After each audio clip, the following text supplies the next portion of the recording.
me connecte, E. Tu réceptionnes, ES. Elle envoie, E. Nous transmettons, ONS. Vous échangez, EZ. Ils apprennent, ENT. ENT signifie environnement numérique. Environnement numérique. Espace numérique de travail. Environnement numérique de travail.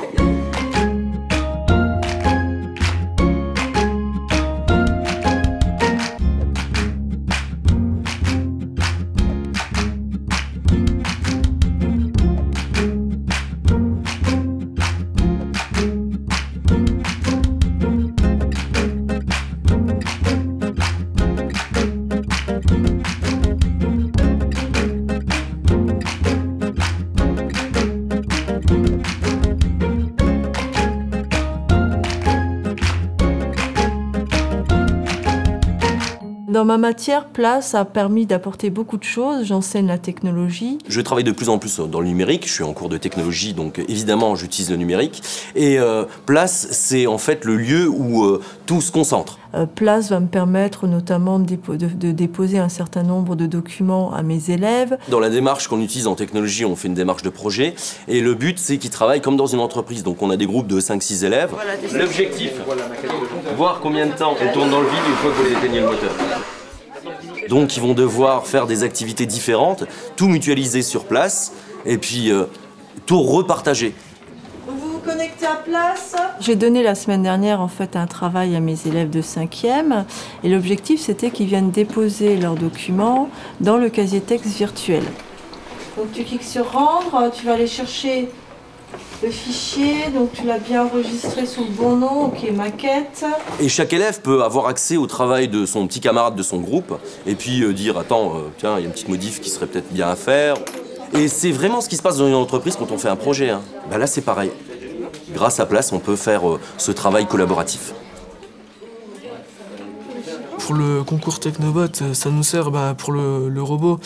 Quand on avance en cours, on peut aussi avancer à la maison. On a utilisé NT Place pour en fait sauvegarder un diaporama qu'on devait faire sur notre robot. Sur Place, je vais voir mes notes. Moi, j'utilise essentiellement la messagerie. La NT, c'est un peu comme un disque dur. On s'en sert surtout au niveau des groupes de travail pour travailler en classe et travailler à la maison. On peut regarder nos devoirs. J'aime bien communiquer avec les profs parfois. Cahier de texte numérique, je peux voir tous mes devoirs. Je vais dans OMT et ça c'est mon bulletin. Le calendrier, donc c'est là où on voit qu'il y a toutes les épreuves d'examen qui sont déjà mis en place. Moi je l'utilise seul, mais mes parents ils y vont aussi pour regarder mes notes, mes devoirs.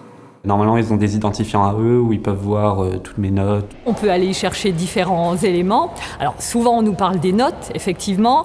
Alors, certains parents disent que quand on vit avec ses enfants, alors, c'est-à-dire que pour les parents séparés, ça peut être un outil intéressant, mais quand on vit avec ses enfants, on n'a pas forcément besoin d'aller chercher les notes, surtout que pour y arriver, il faut quand même aller sur, si je ne me trompe pas, Espace Vie Scolaire et du Chorus, ce qui n'est pas forcément le chemin direct qu'on souhaiterait obtenir.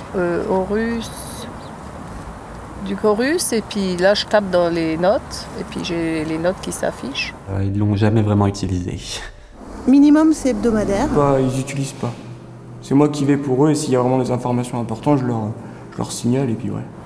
Oh, je vais assez souvent, j'irai au moins 5 fois par semaine. C'est un moyen de contrôle et ils me donnent des conseils. Pour aller regarder les devoirs, donc utiliser le cahier de texte. Ils utilisent uniquement le cahier de texte pour voir mes devoirs et les notes pour garder mes notes, que si j'en ai des mauvaises. Ça concerne essentiellement la consultation des notes. Ce qu'on peut aller y chercher également pour accompagner nos enfants, c'est la liste des devoirs, par exemple, pour vérifier, en particulier chez les plus jeunes au collège, s'ils ont bien noté tous les exercices qu'ils peuvent avoir à faire à la maison, et également les dates des contrôles. Ce qui est sûr que c'est un outil qui est indispensable pour les parents d'adolescents. Donc ce site nous permet surtout à vérifier les notes, mais surtout à vérifier l'emploi du temps.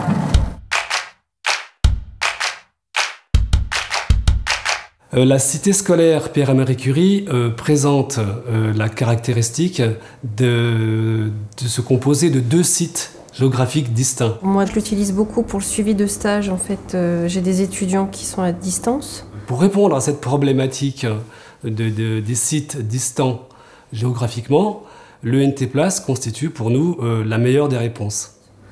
L'année dernière, par exemple, j'avais un étudiant en Martinique. Et donc, il n'était pas possible pour moi de me rendre sur son lieu de stage. Donc, tout le suivi a été fait via classe.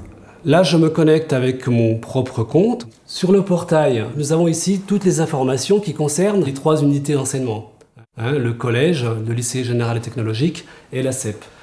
On voit que nous avons pris l'habitude de faire précéder le titre du message de, par exemple, ici, collège. Et on voit que donc ce message s'adresse aux acteurs qui sont en relation directe avec le collège. Moi, j'utilise soit l'espace d'échange, parce qu'on a des groupes de travail, ou alors il y a l'espace également communication via la messagerie. Et t'en es où du coup sur les objectifs de la matinée? Parce que moi j'hésite, je sais pas si c'est listeria ou salmonelle. Je pense plutôt que c'est salmonelle, mais il faudrait demander plus d'informations à une prof de microbio. D'accord, c'est qui ta prof de microbio? Madame Laurent. Ok. Là, je peux consulter ma messagerie. J'ai un étudiant de BTS, Johan, qui a donc visiblement des questions à me poser concernant son rapport de stage.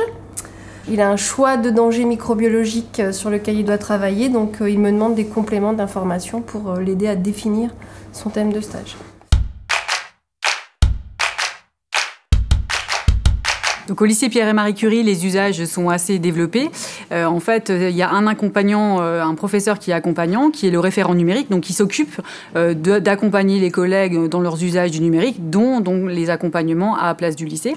On a un ENT depuis qu'on est arrivé au collège Pierre et Marie Curie, donc depuis la 6e. On s'en sert principalement en classe, mais on s'en sert aussi à la maison pour continuer sur nos devoirs. Les ENT sont présents dans la cité scolaire depuis 2004 maintenant, donc les usages pédagogiques sont assez développés.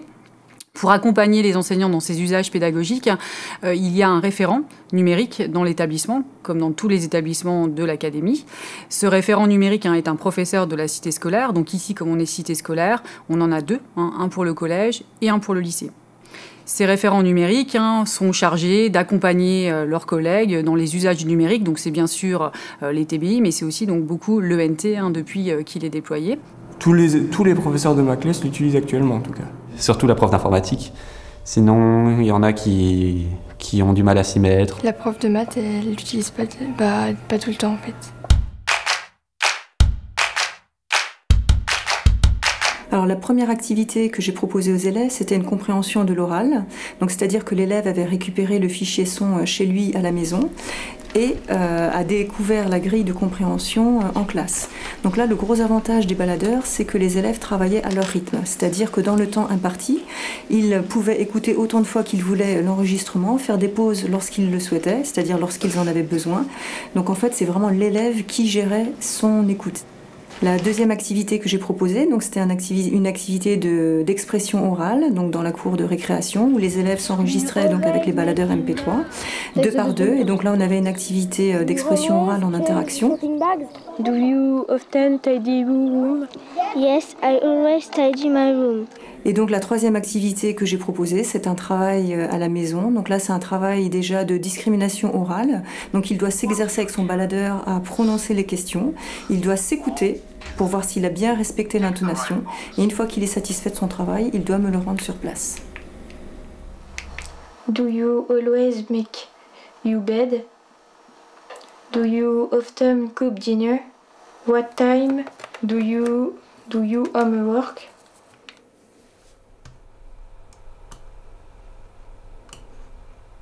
Ça peut être plus motivant pour l'élève, c'est-à-dire que le fait de travailler avec un baladeur MP4, c'est un petit peu plus motivant que de passer devant l'enseignant. Donc tous ces petits outils numériques, on va dire, favorisent l'enseignement puisqu'ils accrochent certains élèves qui, autrement, auraient peut-être décroché. Pour les élèves qui sont lents, on a notre heure, à la fin de l'heure, c'est fini. Et grâce à Place, comme on travaille sur l'ordinateur, et maintenant ils ont tous un accès à Place via leur ordinateur perso, ils peuvent continuer chez eux. Donc c'est-à-dire que des élèves se sont désinhibés grâce au baladeur MP3, puisque dans un premier temps du moins, ils n'étaient pas devant le groupe classe et pas devant l'enseignant. Donc ils ont pu s'entraîner à la maison, ils ont pu s'écouter, ils ont pu refaire l'enregistrement jusqu'à ce qu'ils étaient satisfaits d'eux-mêmes. Et ensuite, donc devant le groupe classe, quand ils prennent la parole, ils sont un petit peu plus entraînés. Et donc il y a moins cette barrière. Maintenant, on travaille vraiment en 3D. Donc notre projet collaboratif, les élèves vont le faire vraiment ensemble. Il y en a un par exemple qui va faire une pièce, un autre va la modifier. Alors j'ai un exemple ici, ils ont fait un fichier 3D où il y a marqué place, tout simplement. Et un autre élève peut le modifier sur le NT Place justement. Ensuite, ils peuvent directement avoir l'impression de ces pièces grâce à l'imprimante 3D. Ici elle est en train de travailler, elle est en train d'imprimer ce fichier d'ailleurs. Et donc le lien se fait très facilement, la chaîne numérique se fait très facilement. Ils imaginent l'objet en 3D, Place conserve les données, on les transfère sur la machine, ils ont la pièce.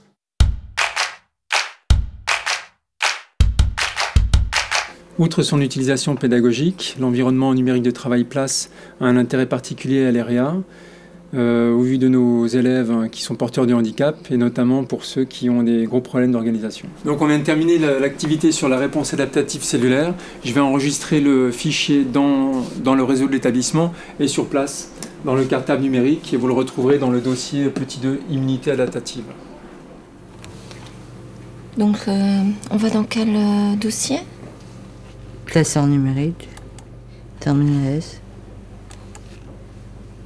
Donc l'avantage du classeur numérique, c'est de pouvoir organiser les dossiers et les fichiers selon une arborescence qui va faciliter la structuration des apprentissages de nos élèves.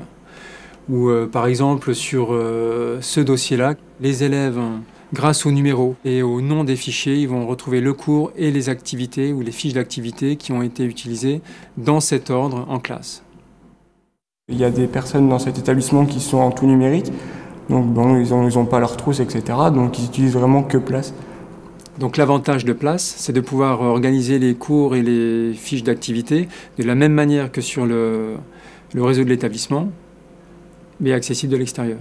Si mon professeur me met mon cours sur Internet, enfin sur le NT, je peux aller le visualiser de chez moi et je peux travailler et réviser mon cours.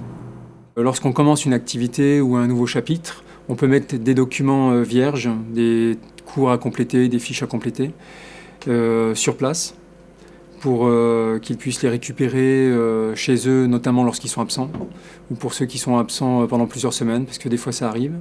J'ai été absente pendant une semaine suite à une opération. J'ai donc pu reprendre les cours à l'aide de Place qui m'ont particulièrement aidée. Je suis Mélissa, élève du LIS. Je suis en intégration en seconde pro GA. Et grâce à l'ENT, j'ai accès au classeur numérique de seconde pro GA.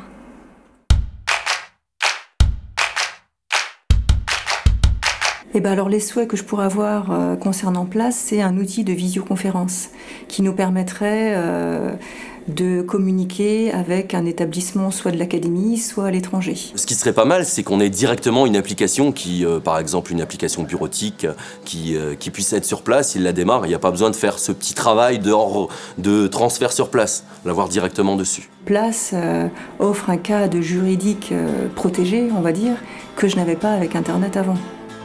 Il y a plus d'échanges, voilà, avec les jeunes, avec Place qu'avant. Je ne pense pas que le prof puisse disparaître à plus ou moins long terme par Place, parce que les élèves ont besoin du contact humain et le professeur aussi. Il y a un minimum de contact quand même à avoir, donc un prof virtuel, pas encore, je crois pas. On aura toujours besoin d'un enseignant pour alimenter Place, pour alimenter les groupes de travail, pour donner un cap à l'enseignement, pour donner un cap aux élèves aussi. Donc non, je ne pense pas que Place remplacera les enseignants.